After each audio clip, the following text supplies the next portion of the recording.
නැවතවතාවක් අපි මේ එක්වී සිටින්නේ මොරටෝ විශ්වවිද්‍යාලයේ තාක්ෂණික ආයතනයේ සීරෝ ප්ලාස්ටික් NDT සංවිධානය විසින් කරන වීදි නාට්‍ය සහ දැනුවත් කිරීමේ වැඩසටහන අතරතුර ඉතින් මට හමු වෙනවා තුෂාර මහත්මයා.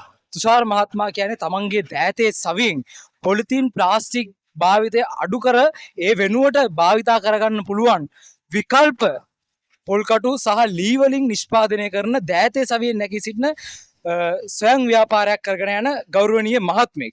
ඉතින් එතුමන්ලා දැඩි වෙහෙස මහන්සියෙන් යුතුව තමයි මේ නිෂ්පාදනය කරන්නේ. නමුත් අද වෙනේට කනගාටුවට කරුණ නම් මේ ව්‍යාපාර ක්ෂේත්‍රයට මෙම නිර්මාණයන්ට පරිසර හිතකාමී ද්‍රව්‍යයන්ට තියෙන ඉල්ලුම දිනෙන් දින නැති වෙලා ගිහිල්ලා තියෙනවා. ඉතින් ඔබට මේ ප්ලාස්ටික් කටින් බෝඩ් එක වෙනුවට මේ පේන ප්ලාස්ටික් වෙනුවට ලී කටින් බෝඩ් එකක් පාවිච්චි කරන්න පුළුවන්. මේ ප්ලාස්ටික් කෝප්පයක් වෙනුවට අර වගේ පොල් කටු කෝප්පයක් පාවිච්චි කරගන්න පුළුවන්. මේ ප්ලාස්ටික් හැඳි වෙනුවට පොල් කටු හැන්දක් පාවිච්චි කරගන්න පුළුවන්. මෙමගින් පරිසරයට වන හානිය අවම වෙනවා විතරක් නෙමෙයි.